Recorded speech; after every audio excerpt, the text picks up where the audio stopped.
नमस्कार दोस्तों, यहाँ पर आप लोग देख सकते हैं मेरे पास 5th क्लास के छात्रों के लिए पर्यावरण और हम आज इसका पेपर होने वाला है।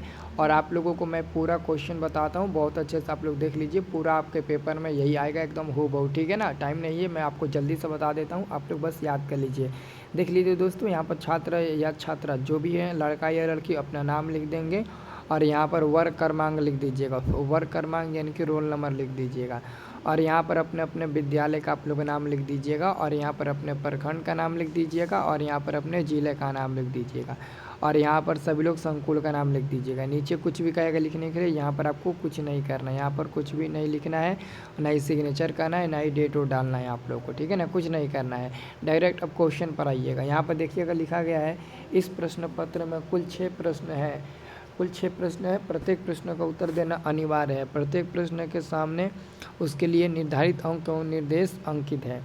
पहला नंबर क्वेश्चन है, कोष्टक में दिए गए विकल्पों में से सही विकल्प चुनकर रिक्त स्थानों की पूर्ति कीजिए। पहला है, तेजिंग निर्गे पर्वतारोह थे, तो यहाँ पर ये वाला भर दीजिएगा। कुश्ती के खेल में 2 दल होते हैं। और ग नंबर है, धान की फसल वर्षा ऋतु में लगाई जाती है, तो वर्षा ऋतु हो जाएगा। विक्रमशिला विश्वविद्यालय भागलपुर जिले में स्थित है, तो वो टिक लगा दीजिएगा। अगला है, माउंट एवरेस्ट समुद्र तल से कितनी ऊंचाई पर है, तो आइए हम आपको इधर बताते हैं। 8,848 मीटर ऊंचा है, ठीक है, तो याद रखना। अब आपका दोस्तों अगला क्वेश्चन आता है, दूसरा नंबर, ध्यान से देखिएगा। दूसरा नंबर आप सभी का क्वेश्चन है, दिए गए कथन में सही के लिए सही तथा गलत के लिए गलत का चिन्ह लगाइए। व्यायाम और रोग हमारे शरीर के लिए हानिकारक है, हाँ बिल्कुल नहीं। व्यायाम और योग हमारे शरीर के हानिकारक थोड़ी ना, बहुत फायदेमंद है, लेकिन ये गलत हो जाएगा, ठीक है। अगला है, वासी और ख़राब भोजन हमारे शरीर के लाभदायक है, नहीं ये गलत है।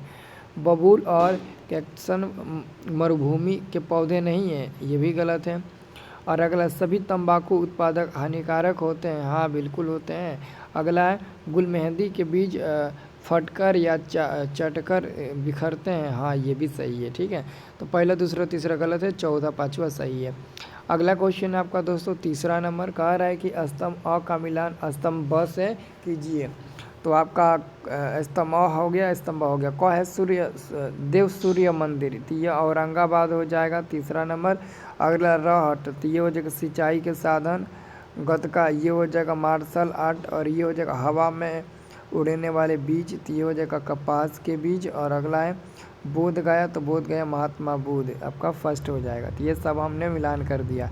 अब दोस्तों अगला क्वेश्चन देखिएगा, चौथा नंबर, लघुत्तरीय अति लघुत्तरीय प्रश्न, लगभग 20 शब्दों में उत्तर दे। 5 को क्वेश्चन है, एक क्वेश्चन 3 नंबर का है। पहला क्वेश्चन है, क्या आप अपने गांव में मच्छर कम करने के लिए क्या करेंगे? घरों के आसपास पानी जमा न होने दें और नियमित रूप से कूड़ा कचरा घटाएं, मच्छरदानी का उपयोग करें। और ख नंबर है, पेड़ पौधों की वृद्धि के लिए किन किन चीज़ों की आवश्यकता होती है बताइए। कार्बन डाइऑक्साइड, ऑक्सीजन, प्रकाश, पोषक तत्व, मिट्टी से तापमान, ये सब आवश्यक होता है। अगला है, विश्व के प्रथम आवासीय विश्वविद्यालय का नाम बताइए। तो नालंदा विश्वविद्यालय ये हो जाएगा। उसके बाद से अगला है दोस्तों घ नंबर, वर्षा, शरद और एवं ग्रीष्म ऋतु में लगाई जाने वाली कुछ फसलें के नाम बताइए। वर्षा ऋतु में चावल, मक्का, सोयाबीन। और शरद ऋतु में गेहूँ, सरसों। और ग्रीष्म ऋतु में तरबूज और खीरा हो जाएगा। अंग नंबर है, बिहार राज्य की सीमा किस देश की सीमा से जुड़ी है? तो बिहार राज्य की सीमा नेपाल देश की सीमा से जुड़ी हुई है, ठीक है। अगला क्वेश्चन आपका है 5 नंबर क्वेश्चन, लघुत्तरीय प्रश्न, लगभग 50 शब्दों में उत्तर दीजिए। तो ये दोस्तों 2 क्वेश्चन है, एक क्वेश्चन 5 नंबर का है। पर्वतारोहियों को चढ़ने के लिए किन किन सामानों की आवश्यकता होती है, इनकी सूची बनाइए। हर्बेरियम के बनाने की प्रक्रिया क्रमवार लिखिए। तो चलिए हम लिखते हैं।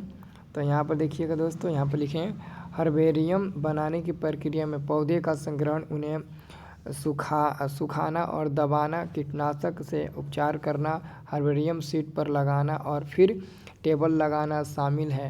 अंत में नमूनों को कीटों से बचाने के लिए फ्रीजर में रखा जाता है। और ख नंबर है, आप भोजन को बर्बाद होने से बचाने के लिए क्या उपाय करेंगे, आइए हम बताते हैं। या फिर इसका अथवा में खेतों में सिंचाई की आवश्यकता क्यों पड़ती है, आप सिंचाई के कुछ साधनों के नाम लिखिए। तो भोजन योजना बनाए, केवल आवश्यकता अनुसार खरीदारी करें, बचे हुए भोजन को ठीक से स्टोर करें और उनका संरचनात्मक उपयोग करें। ठीक है, अब उसके बाद अगला है 6 नंबर क्वेश्चन, अकेले 10 नंबर का है ये प्रश्न कि दीर्घोत्तरीय प्रश्न लगभग 100 शब्दों में उत्तर दिए। ऐतिहासिक स्मारकों का संरक्षण कैसे संभव है, आप कुछ स्मारकों का नाम भी लिखिए। अगला है मलेरिया मच्छर से फैलता है, मलेरिया मच्छर से फैलता है, यह साबित करने के लिए रॉस को क्या क्या करना पड़ा, लिखिए।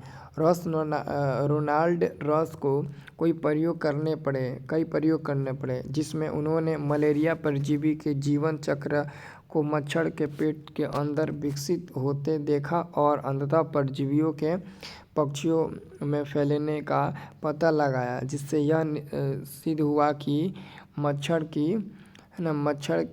की फैलने से ही मलेरिया नामक बीमारी होती है। ठीक है, ये आप लोग लिख दीजिएगा, पूरा आपका 50 नंबर का ये पेपर समाप्त हो जाएगा। ठीक है।